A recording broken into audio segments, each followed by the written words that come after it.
Christ Community Church and C3 Media presents the Deeper Dive Podcast. Pastor Dina and Pastor Mitch are about to take you on a deeper dive into the Bible. So here is your host, Pastor Dina Harder. Well, hey there, and welcome back to this Deeper Dive podcast. I am so excited about this episode today. You have Pastor Dina here, as always, but you may have noticed this is not Pastor Mitch. I know, I was gonna say.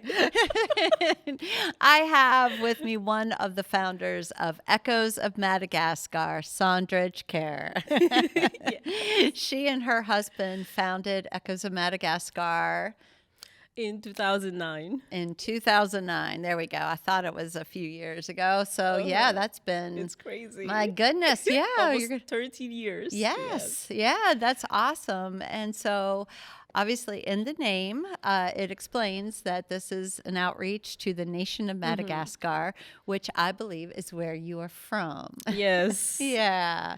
Yes, that's where I was born and raised. And then I moved to North America when I was 15. Okay. So helping people was always in me. Even when I was there, we didn't grow up poor, but we were not extremely rich. So I didn't really get to experience what poverty is. But when I moved to North America, I got to finally go back to Madagascar 9 years later. My eyes were open. Here I am saving up all my money to go on vacation. And because Madagascar is beautiful, you've been there. Yes. So it's okay, I'm going to spend all this on myself, or I can help people, because at that point I couldn't bear the thought that I'll be spending all that money on myself. So I went to the market, I bought a lot of clothes, and then went to some orphanages and start giving those out.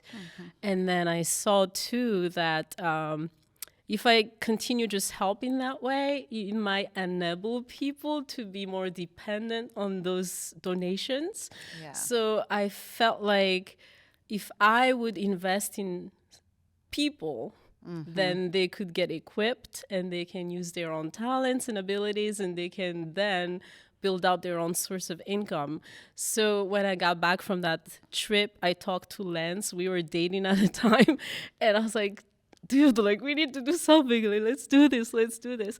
So one of our first outreach was one of my cousin. He wanted to pursue his IT degree. He had to walk a couple hours a day to go to this place to rent a computer for a couple hours. And just seeing his dedication and everything, I was like, why don't we save up and then give him a laptop? Lance and I were just really starting something, so we were pretty poor. But one time he came to me and gave me a laptop, and he's like, here, give it to your cousin. I was like, well, that was your entire paycheck. And he's like, I guess let's just see where it goes. So we gave it to my cousin. He started his freelance business. He finished his degree. I took him to couple missions, and he fell in love with Jesus. And then, he helped me a lot during the early years when we started before Echoes. And then now he helped out many people. They just started a Christian school, all from that thing. Wow. Yeah. Talk about paying it forward. Yes. So equipping is key, and I think that's why we fall in love with the saying, because when we first came to Christ Community Church, I read Pastor Joe Smith's book, and then at the bottom it says, inspiring generations to be world changers for Christ. And I was like, I couldn't have said it better. So I told Pastor Mitch, can I borrow this and use this actually? Because I feel like when we started Echoes, that's what we want to do.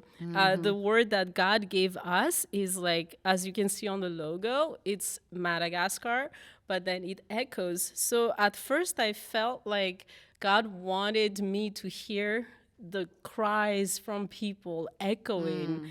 But no, it's the opposite. It's like God's glory, what he's going to do for that nation, it's going to echo all around the world. And we already see that, because everywhere he sends us, wow. The Yeah. effect of what he does when we are obedient to those missions, it just goes all over right now in the country, but I'm sure eventually it's gonna be all over the nations. Yes, yeah. Well, let's, since we are focusing on Madagascar, maybe you can talk a little bit about the country itself, because I can tell you, and I've said this to you many times, I've been on different mission trips, throughout my journey, and I've been to Ecuador, I've been to Jamaica, went on some mission trips in different parts of Africa, but Madagascar was definitely an eye-opening experience. Just the level of poverty, and I think, that they say it's the fifth poorest nation in the world. Is. And I think like the first time you went there, when I picked you up at the airport and then we went along that long road, Yes. I don't know, it's just like the pressure. You can feel from the that. heaviness. Yeah. Yeah. So I remember us discussing that in the car, but then, that's the same thing I felt when after leaving here for so long and going back there. Poverty is everywhere. Like you can see it's just right there, Yeah.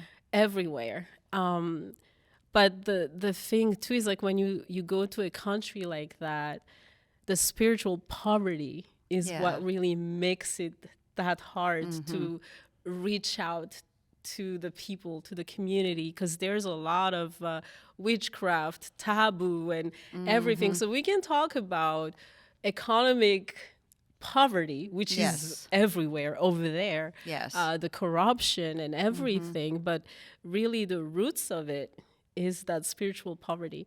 So when we started our project, we wanted to help, but then I talked to several people because I didn't even know what a nonprofit is, how to start that.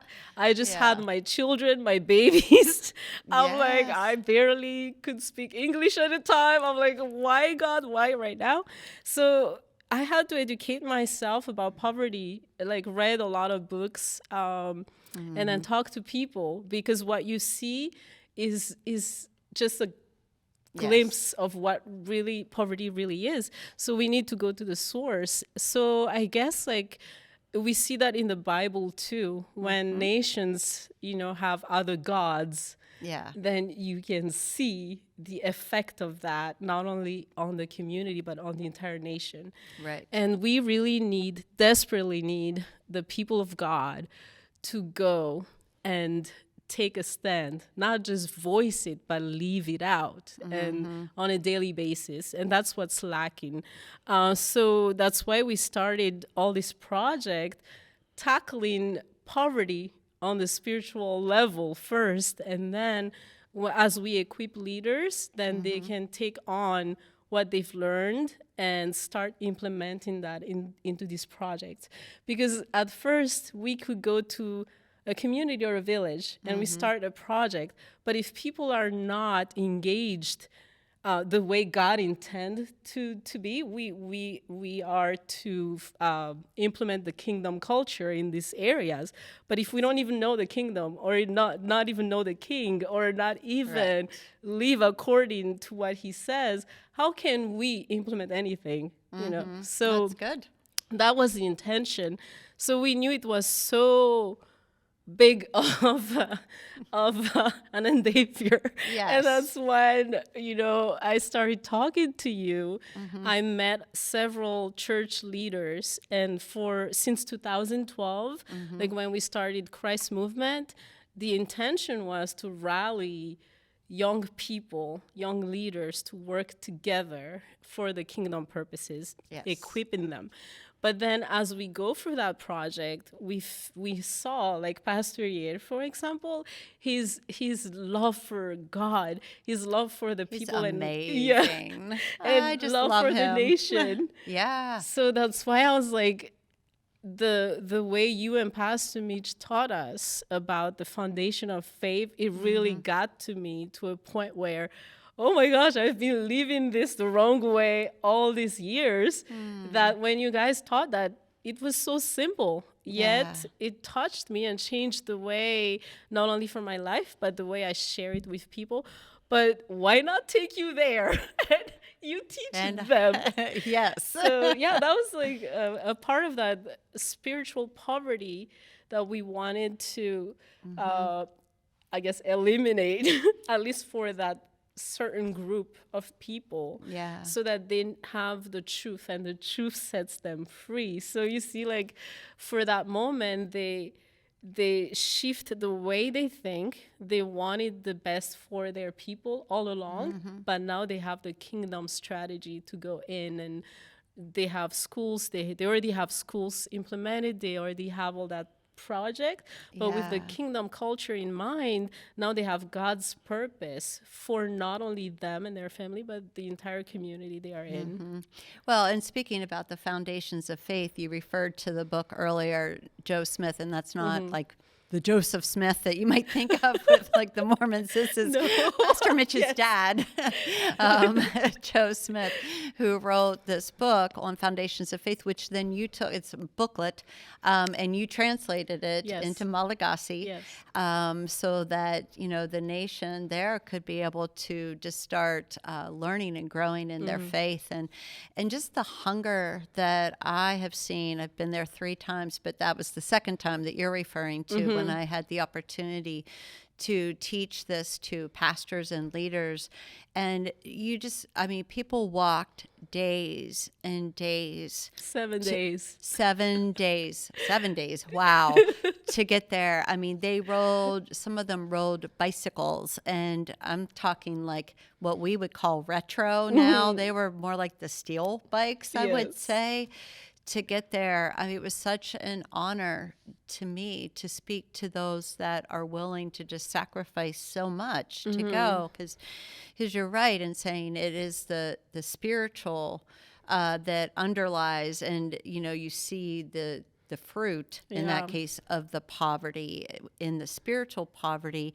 But just to give an idea, and I go back to this from the first trip that I made, which was in 2015.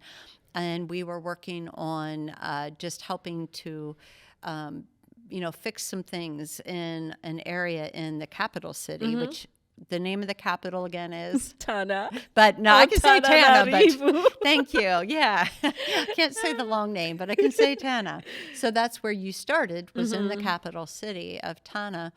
And so we went and we were like trying to paint some things where kids would go, because it was just run down, things were broken, and we were fixing the area.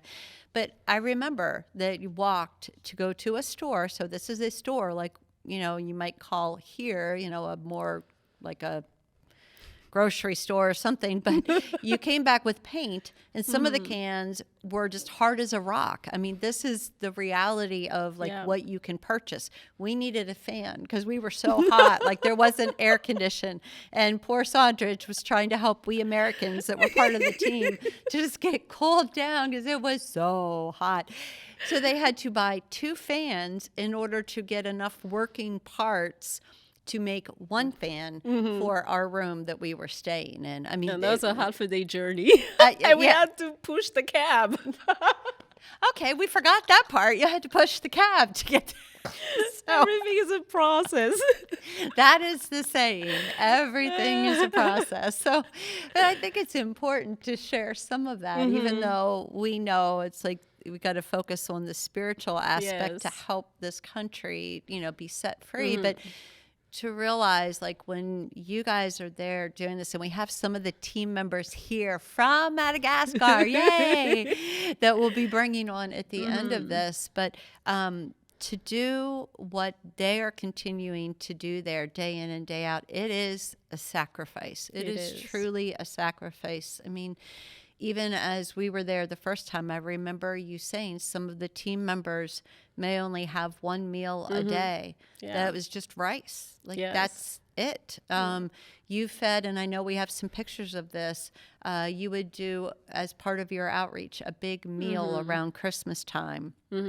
I mean, show that feeding, it looked like 1,000, I don't know. And that for them would sometimes be the only piece of meat they would have the whole year. we just, it is, I mean, as hard as things are right now in our nation, I mean, we've kind of never gone through, at least in my generation, what we're experiencing now with shortages and things.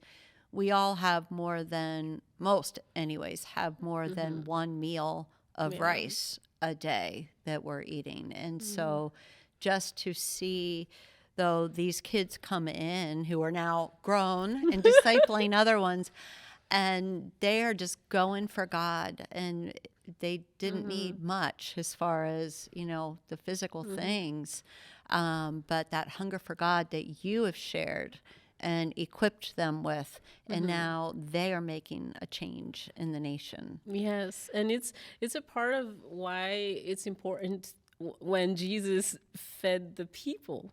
Yes. You can feed them the word, but if they're hungry, there's a saying in Malagasy, "Revanona kibu fez fana." So like when you're hungry, you cannot really focus because like Yeah. you're hungry. Yeah, there's So- true physical needs that we have to have met. Yeah, and then what Terry was sharing on the previous podcast was, you know, he was just a teenager when he started, a teenager who doesn't really have a job, but like he just collects his allowance and stuff like that, if there is any.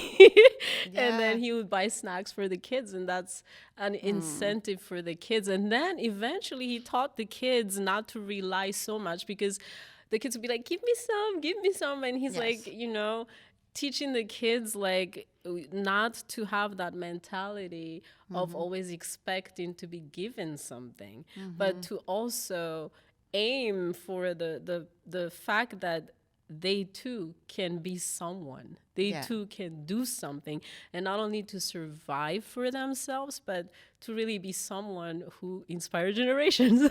There you go. Yeah. So that's kind of like, I guess it's the mentality that needs to change and shift, but without knowing the truth, you can go through that cycle of poverty. So like an example of that cycle would be, for example, the parents are poor. They came from a poor family from generations. Now, when these children go to the club, for example, they're teenagers, especially the boys, the parents force them out of school to help them with different jobs. And I'm talking jobs like fetching water for maybe 10 cents a day, 50 cents a day. We've found children who are on the street selling stuff, like for maybe less than $1 a day, you know. So like you see stuff like that, and then they put so much pressure on the children to do that. So for people, education is not a priority.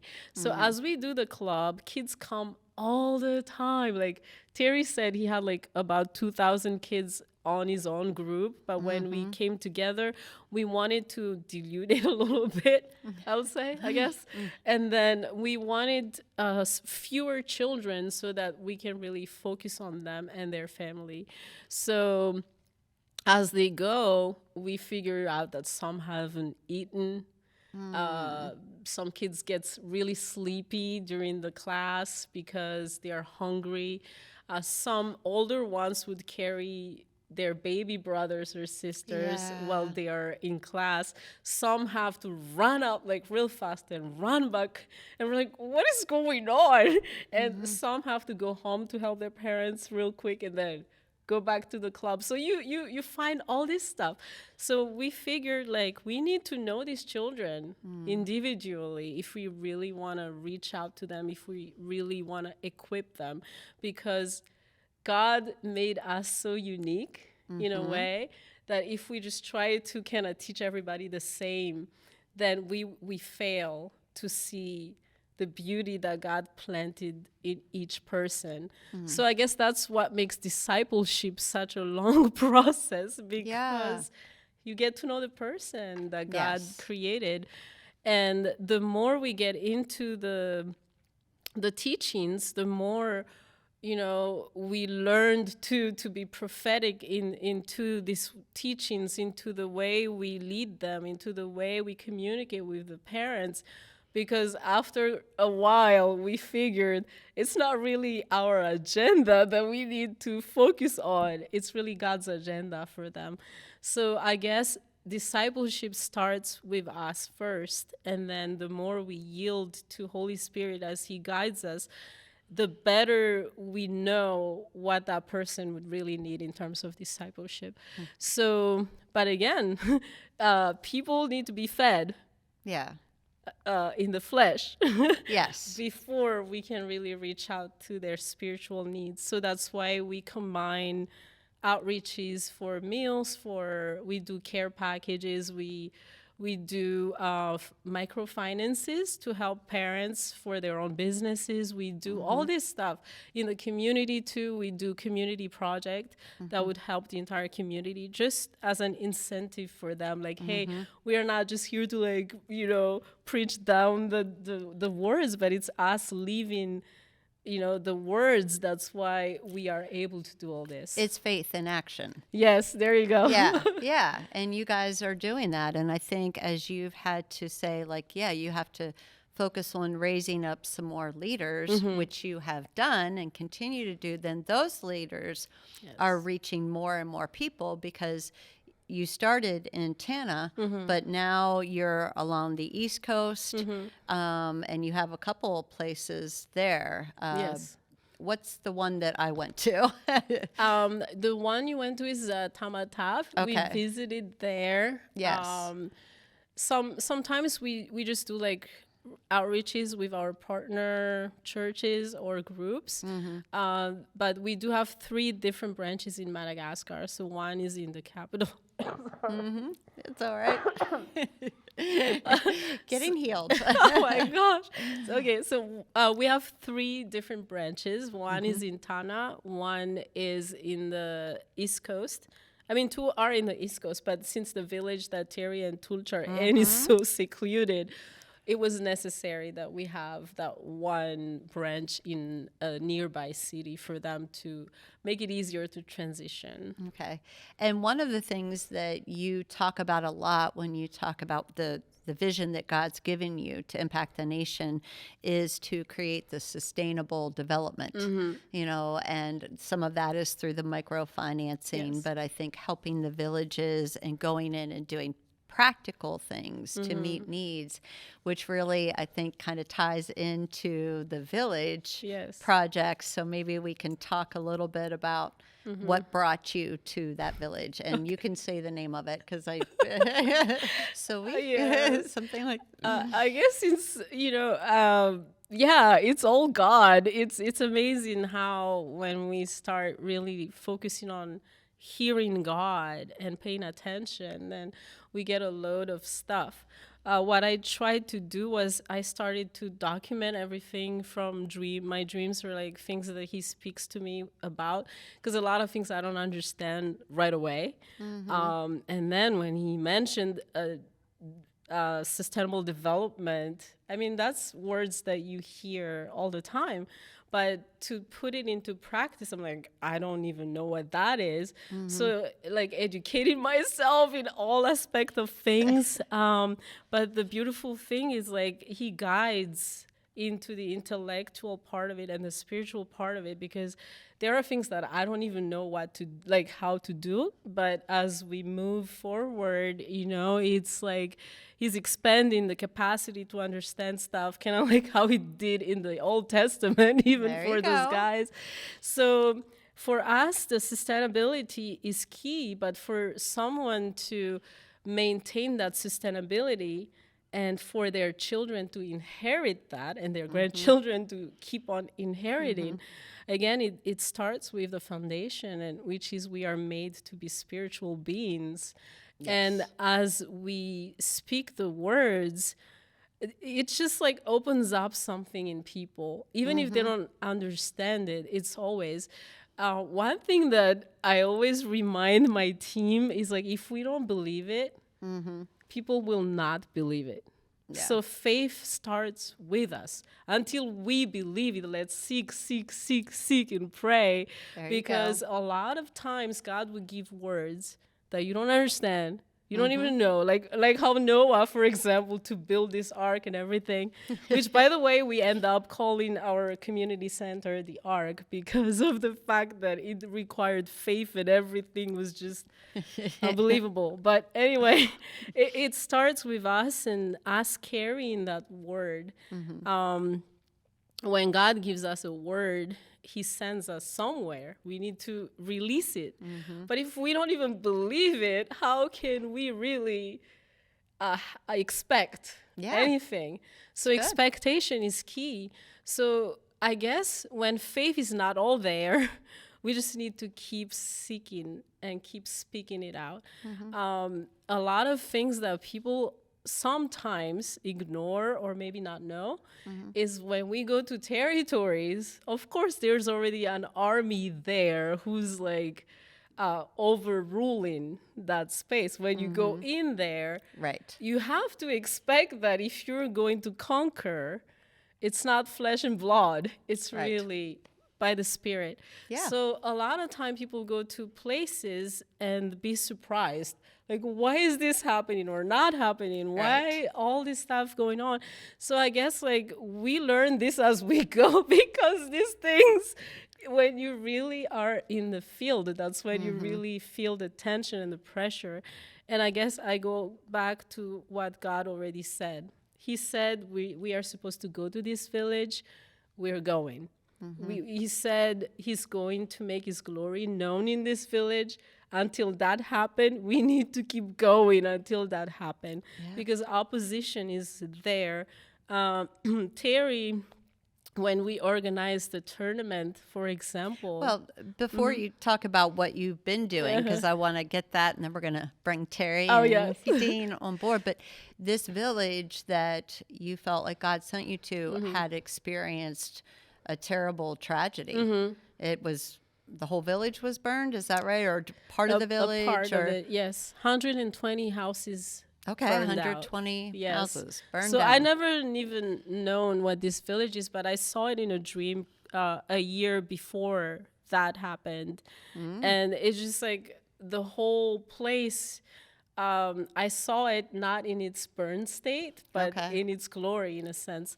So when that happened, I saw on Facebook through a mutual friend, and I just had in my heart, like, we need to help. Echoes don't really do emergency type of outreaches, but that time we just felt compelled to go. So we sent the team there and evaluate the situation.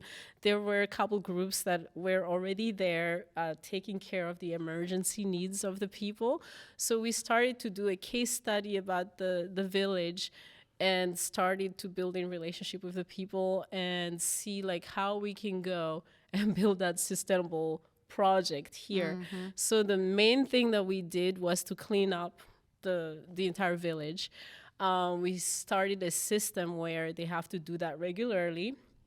And when they continue to do that, then we can move on to the next project. We always tell them, we are here to just help you. We're not here to do everything for you. So it's kind of like if you catch a fish, if you feed a man a fish, you know, you're taking care of him. But if you teach him how to fish, then he can feed his family. Yes. So pretty much. You guys do that a lot. Yes. So that's how we started the project. And then once one of our verses that we teach them is like from Luke 16, when you're trustful with the small things, then God can give you more to take care of. So that's kind of like how Terry and Tulj taught them there, that we need to know that you are thankful for the things that's been given to you and been trusted to you, then we can move forward. And we see the progress. So that's when we started doing the education program now, because we felt like they are ready to take that on. And we start equipping their teachers and the parents.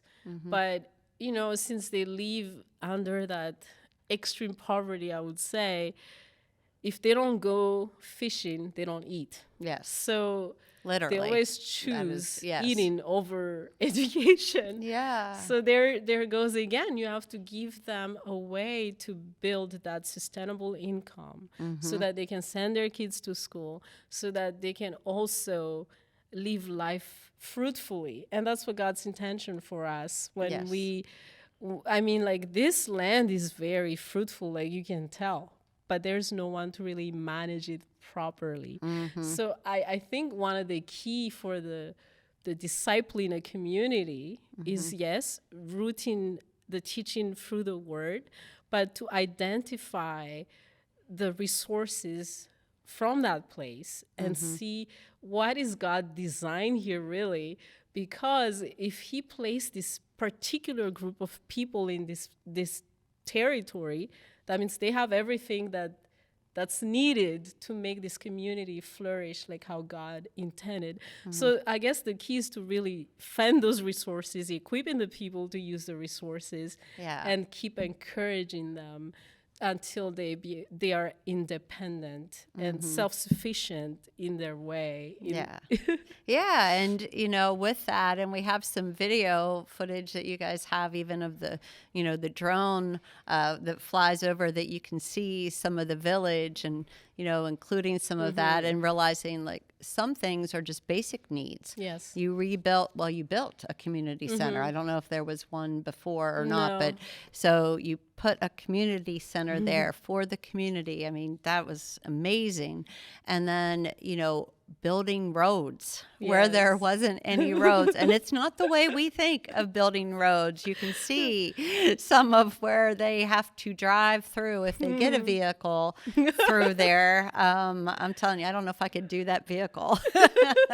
It's a little wild for me, though. Don is ready to go over there with his motorcycle. Absolutely. Let's go. I'm ready. Yeah. So we may be creating some opportunities for that, which would be awesome, because Madagascar is truly a beautiful, beautiful nation. Love the people. But like you said, there's so much spiritual oppression, and I don't think I realized the extent until it was my second trip when I was in the village teaching with the elders, the leaders that came in, and then we had times just to have an outreach, and people would come, and as we were praying for the adults who felt like they were really oppressed, a lot of them, we'd say, well, did you ever visit a witch doctor? Which most of them do, because I think they're taken there when they're born, or if they have any or even medical, when they're sick, medical issues. And so that's just a normal part of their life, because they don't have the other opportunities that we would. So to realize, there's a lot of things that's just been a part of their culture that, we need to share with them the love of Jesus, the provision of Jesus in healing, and set them free, break off those curses. But to see the change in this village, and we talked a little bit on the last podcast, the educational change. I mean, there's practical needs and there's spiritual needs, because you guys, when you're educating the children, and I think you said there's like 240 in the elementary school that you've been working with there, and seeing them flourish that way, amazing. But also they're learning the Word of God. They're learning, and we're equipping these young kids that as they grow, then they will be able to impact this nation. I mean, I've seen it, the results of the kids club in Tana, and where, you have the kids coming, and then the parents are, becoming Christians. They're believing, they're making a difference. I mean, it impacts the whole family. And, then eventually will impact the nation as these kids, especially the ones that are continuing on into university and graduating. And then they get these positions of influence, in the nation. Amen. They can be in the government, Spirit-filled Christians in the government. Get rid of that corruption over there. And, just see they can be in every sphere of influence in that nation. And they'll be ones that know Jesus and can see the kingdom of God come to that nation. And I can tell you from the last time I went, which I think was in 2018, I could feel a difference in that nation. It didn't feel as dark. Yeah. Yes, there's still work to be done, Yes. but I could feel it. Even as the plane came in and I went into the airport, it's like, it's not as heavy. Yeah. You know, the light is coming through you And the guys. people are really, I see a lot more young people on fire for God, and it's amazing. And I guess like one of the things that we really need to shift our thinking about is when you want to help a community, it's not always what you want to happen, because I mean, we have to think that these people have been living like that for generations. We cannot just like go like that and then shift it. Yeah. So you like, it's the reality. When they're sick, there's no actual doctor there, so they have to go to the witch doctor, and that's the reality. So you like speaking the truth is only one part of discipleship, but giving them the alternative to be able to live it out on a daily basis. So like, let's say we teach them, oh, you need to learn, you need to do this. But if we don't even have school for them to go to, how can they get educated? So that's where we all need to use our gifts and combine our effort to make it happen. So for example, the education project in the village, one of the words that God gave us is people from all over the nation of Madagascar are going to come and help you. We start advertising on Facebook that we need volunteers. We don't have money to pay you guys, sorry. Like a lot of that. I am sure The it will definition get of there volunteer. sometime. Yes. But we'll make sure to cover the basis and everything. But we had people from different regions of Madagascar helping. We have college students, like they give up like a year of their school just to go there and help. Wow. Just because what Tulch is really the one who's really mastering all this. That's Terry's project. wife, so go Tooch. She's on fire. She's just like, Yes. she leaves it. Yeah. It's everything with the baby. Yes. And she would carry the baby with her and take the baby with her everywhere. Yeah. Set up a nap station for the baby while Aw. she teaches. Yeah. And I think that's what God really loves and favors, when we are motivated, not just for self-satisfaction. I mean, we are happy when things happen. Yes. But when we desire the good things that God desire for others, then there's always favor. So like once she started doing all this stuff, she got to meet people. She like randomly, it's just like amazing. Like they are very humble, but at the village, I feel so comfortable with Terry next to me because like they like everybody just respect them and honor them. That Yeah. you know, whenever there's a big decision to make, they run it through them just to make sure it's good and all that. Yeah, that's a lot of influence in a community. Yes. Yeah. Yes. And that's God's favorites. I mean, look at us. We're little people. There's no influence physically. She's saying she's short. Yeah. But like when people see us, they're like, okay, you know, just regular people, you know. But I don't know, like once we start this project, start speaking, God's power is just amazing. And his power means love. Like his desire is to always have people know him. And knowing God is really freedom, peace, love, and we see that everywhere we go. Yes, and you have truly reached thousands in Madagascar with the gospel of Jesus Christ, not just with words, but with action, and they see the love. And so I would like now, as we're wrapping this up, and obviously, as you can tell, we could go on for hours because there's so much to share. But I'm going to invite the team in, so if you guys will come on in, Terry and Fitine, come in, and I have asked them as a special treat for me, but I think you will enjoy too, just to share a song with us, a chorus, in Malagasy, and also just to give an opportunity for them to maybe just share a little word of encouragement or a blessing, something from their heart with you, because I just want you to meet these disciples who are truly faithful laborers for the gospel. They are one of the next generations because they've been with the kids club. Your wife was in the kids club. Remember meeting her before you got married. And, so just seeing they truly have given up everything for the kingdom. And so I'm just so proud of them and so happy that I get to be a part of this team, and I can't wait to go back to Madagascar. Yes. So that's my heart. So I don't know if you each want to share something first and then you sing, and you can say it in Malagasy. Sandridge will translate.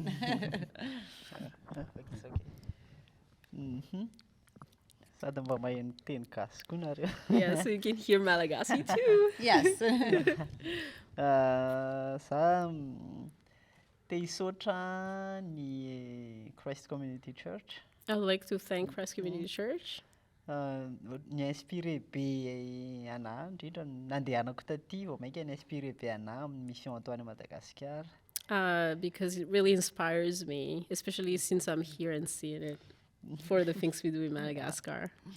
Te hisaotra ny mpiangona rehetrarehetra ato ihany koa. I would like to thank the congregation. Zareo a mahafoy a dia ohatran'ny hoe manina moa izy ity zany hoe mahafoy a any Madagasikara be dia be ny corrompu, ny fanomezana na ny donation ohatran'ireny. Like people here donate and they give, although like we know that Madagascar is corrupted and most donation are also not really going where they need to go. Zay miezaka nosarotiny amin'ireny satria fantatry miteny foana izay amin'ny olona hoe tsisy vola nge avy any hoe tonga fotsiny fa olona manana problème, manana fianakaviana velomina ihany koa no manome an'izy ireny. So we are a good steward of what people donate us, and we also teach the people that we give those to in Madagascar that people are donating are also like them, families that also struggles, family that have needs but still donate. Dia izay mbola manome toko ihany hoe ny ampiasa an'ireny amin'ny tena izy araka ny fanjakan'Andriamanitra, ny amin'ny marina hitantana ny zavatra atolotrareo a dia manome tsodrano be dia be koa izay hoe tena hitombo avy zato hoe ny vozaina fafinareo. So we can tell you that we will continue to be good steward of what you've given us, and you will continue to give us, and we bless you that it will multiply 100 times for you too. Yes.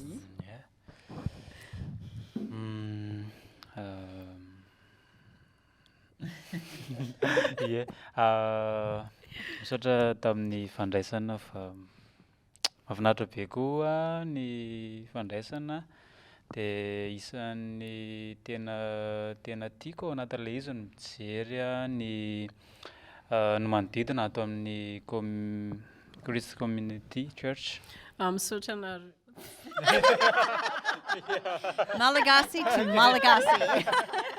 We got it. Thank you so much for receiving us, and it touches my heart. But I also love looking around here in this church. Ny infrastructure ny fototra-avitrasa rehetra atao amin'ny fiangonana, ny fomba fifandraisan'ny olona tsirairay, ny fomba fifandraisan'ny mpitarika sy ny mpivavaka ihany koa. Yes, as I was looking around the church, I was impressed with the infrastructure, but especially the way people communicate with each other, the relationship that people have, the leaders between leaders and the congregation with the leaders. Ie, de reny tena manosika anahy isan'ny manosika anahy ihany koa amin'ny fananganana ny projet maromaro sy ny projet zay mbola en cours-na fieritreretana sy en cours d'élaboration. So it really inspires me to continue working toward building more infrastructure and building more projects for us and even improving the ones that we already have. De mankasitraka amin'ny fanohanana. And thank you for your support. Thank you. Yeah. All right. Yes, so yeah, so we want to give you some song.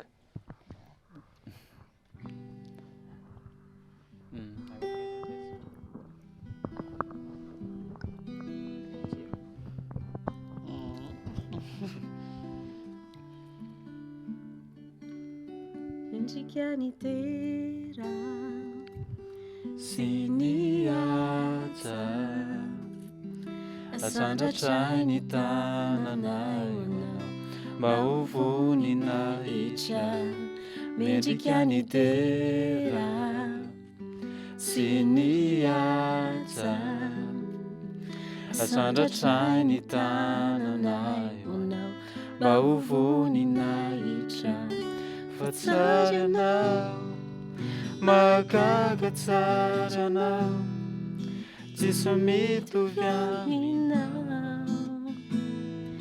tsisy toanao fa tsara. You're the miracle so great. There is no one else like you. There is no one else like you. Oh, I love it. Thank you. Thank you so much. What a blessing. So thank you so much for joining us on this podcast. And I would encourage you to check out Sandra's website, which is echoesofmadagascar.org. there you go. And we will provide the link for that underneath this podcast. So I would just say from being there, being a part of their board, that if God puts on your heart to give, I can tell you it is just truly wonderful soil. It is good soil, and you see what God is doing. And I hope you felt it the way I feel it whenever they sing. I just love that. What a blessing. So thank you guys so much for joining us. And until next time, take care and God bless. Please make sure to like, share, and subscribe. And if you liked what you heard today, please consider donating. You can support C3 by clicking the giving button on our homepage at cccsc.org